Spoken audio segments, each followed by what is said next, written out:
Tidak boleh. Alexo sudah ketar-ketir saat masuk ke dalam rumah. Bagaimana tidak?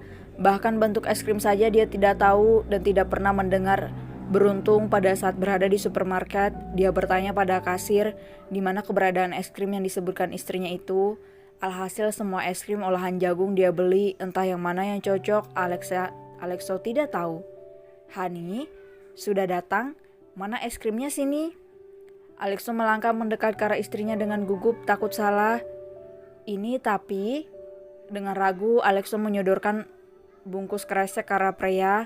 Kelamaan, sebal pria langsung merebut kresek itu dari tangan suaminya yang masih terlihat gugup. Dengan mata berbinar, pria membuka kresek itu dengan tidak sabaran, malah langsung merobeknya hingga beberapa es krim terjatuh di pangkuannya.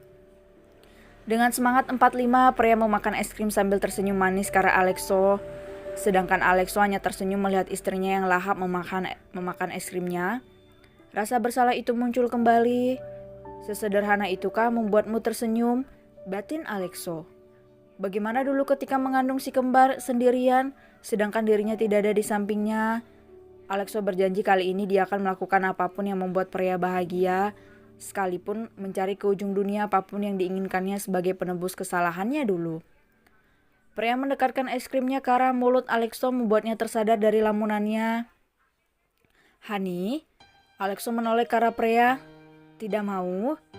Pria menunduk dengan sendu. Dia tahu pasti suaminya merasa bersalah lagi untuk kesekian kali, meski dirinya sudah menjelaskan dan memaafkannya. Alexo menjilat es krim yang sudah menempel di bibirnya. Melihat pria yang menunduk, Alexo duduk menempel sambil berbisik. Lebih enak menjilat bibirmu? Kemudian Alexo duduk tegak kembali meski masih menempel dan memakan es krim yang disodorkan istrinya. Rasanya tidak buruk, batin Alexo. Sedangkan pria jangan ditanya wajahnya sudah memerah seperti buah tomat yang sudah matang. Mesum, satu kata itu keluar dari mulut pria. Alexo hanya tersenyum menggoda. Ting, Alexo melihat gawainya, sebuah pesan dia terima.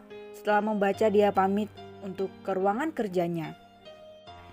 Hani, Mas ke ruangan kerja dulu, kalau kamu butuh sesuatu kesanalah, yang diangguki pria yang masih memakan es krimnya. Memasuki ruang kerjanya, Alexo memencet sebuah tombol di bawah meja, sebuah pintu terbuka kemudian dia berjalan santai, hingga tiba di ruangan di mana tempat biasanya dia bertemu dengan para anggotanya. Alexo duduk menunggu anggotanya datang. Sebelum datang, Alexo sedikit membaca berkas, entah berkas apa yang berada di layar HP-nya. Tok, tok, tok. Masuk. Suara dingin Alexo mengudara di ruangan itu. Orang itu masuk, dia ingin melaporkan apa yang sudah dia dan teman-temannya dapatkan. Maaf telah mengganggu tuan, ucapnya pelan.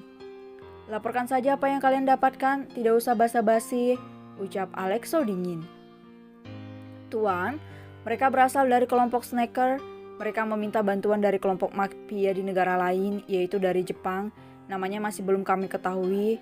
Hanya tato api di tangan mereka dan sepertinya mereka mempunyai kekuatan yang sebanding dengan kelompok kita. Apalagi mereka mempunyai 10 anggota ninja yang masih belum kami ketahui. Karena mereka sangat lihai bersembunyi, ucapnya panjang kali lebar. Alexo masih mendengar laporan anak buahnya yang masih belum selesai berbicara. Sepertinya mereka juga yang telah menyerang keluarga itu. Ucapnya membuat Alexo sedikit mengangkat alisnya. Bukan karena bingung tapi karena heran. Apa hubungannya dengan keluarga yang diselamatkan oleh putranya? Kali ini sepertinya dia harus melibatkan Alex. Heh, mereka meremehkan kelompokku. Siapa mereka berani berpikir seperti itu? Aura dingin dan tatapan tajamnya membuat orang itu merinding. Tuannya tidak pernah berubah. Bukan hanya mereka saja yang mempunyai senjata khusus. Kita lihat bagaimana mereka akan menghadapi kita. Senyum menyeringai bertengger di bibir Alexo. Kembalilah ke tempatmu. Jika ada informasi penting lainnya segera laporkan. Baik tuan. Kemudian orang itu pergi. Alexo diam, dia ingin segera menemui Alex putranya dan menanyakan sesuatu yang mengganjal dalam hatinya. Dia melangkah pergi ke ruangan kerjanya dengan dinginnya. Setelah membuka pintu itu, Alexo terbengang melihat istrinya yang tertidur di sofa ruang kerjanya. Beruntung dia keluar sebelum pria membuka matanya. "Honey," panggil Alexo lembut. "Home, ayo kita pindah ke kamar. Pasti saya yang sangat lelah." "Kamu yang terlalu lama di kamar mandi." Pria mengerutkan bibirnya sebal. "Kamar mandi?" bio Alexo gagal paham. "Iya, sedari tadi aku menunggumu di sini dan kamu malah betah berada di kamar mandi itu. Apa ada gadis lain di dalamnya hingga kamu berlama-lama di dalam?" Pria memicingkan matanya ke arah Alexo yang berada di sampingnya. "Bukan gadis sayang, tapi panggilan alam." Menepuk perutnya, Alexo sadar sekarang dan mana mungkin dia akan mengatakan kebenarannya. "Oh, aku kira ada gadis lain di sana. Jika memang benar ada, tidak apa, tapi aku rebus milikmu itu, kemudian aku berikan pada buaya. Beres kan?"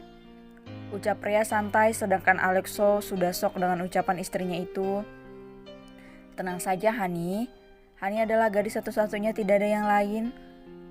"Baiklah, kita ke kamar," ucap Alexo sambil mengalihkan perhatian istrinya itu. "Bisa gawat kalau kopraku direbus. Mau jadi apa dia kalau sampai itu terjadi?" Mereka berdua kembali ke kamar, kemudian istirahat tidur siang.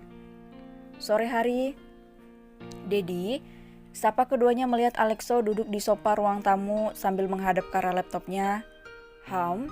Alexo hanya berdehem tanpa menoleh karena masih sibuk dan fokus. "Dad, kita mau bicara," ucap Alex. "Ada apa, tanyanya melihat ke arah si kembar. Sebentar kemudian kembali fokus.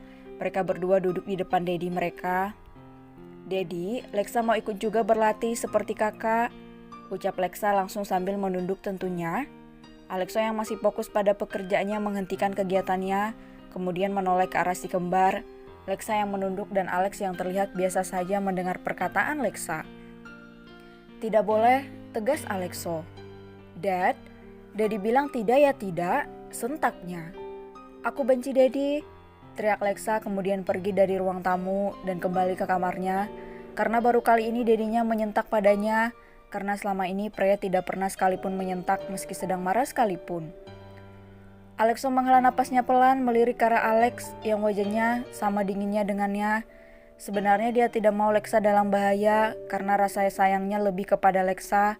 Meski terhadap Alex juga sayang, tetap saja itu berbeda. "Alex," panggil Lexo. "Aku kecewa dengan Dedi." Dengan nada dingin, seakan berhadapan dengan musuh. Dedi tahu sejak kecil Lexa selalu menyembunyikan perasaannya, meski terluka sekalipun. Dia akan mengeluarkannya ketika dia sudah tidak tahan dan tidak sanggup lagi menyembunyikannya. Dan Dedi tahu Mommy tidak pernah sekalipun menyentak kami, meski Mommy marah sekalipun atau tidak setuju dengan keputusan kami. Apa yang dilakukan Dedi sekarang melukai hati Lexa? Jedanya. "Tentunya aku juga, Dad. Tolong, Dad, kali ini izinkan Lexa ikut berlatih. Karena di masa depan tidak ada yang tahu apa yang akan terjadi. Dan tentunya kita tidak akan selalu berada di sampingnya selama 24 jam. Ini juga untuk berjaga-jaga, Dad." "Ambil sisi baiknya, Dad. Sore ini aku tidak mau berlatih." Alex kemudian pergi begitu saja dari hadapan Lexo. Alexo mendesah pelan, memijat pelipisnya yang terasa berdenyut pusing dengan permintaan Alex juga Lexa. Dia butuh seseorang yang mampu menghilangkan rasa sakitnya. "Mau es krim?" tawar pria tiba-tiba dengan tersenyum manis. "Boleh?" "Tentu," ucapnya pelan. Pria tidak sengaja mendengar ketiganya berbicara tadi, jadi dia menawarkan es krim agar suaminya lebih tenang. Urusan Lexa, pria yakin Alex sudah sangat bisa diandalkan.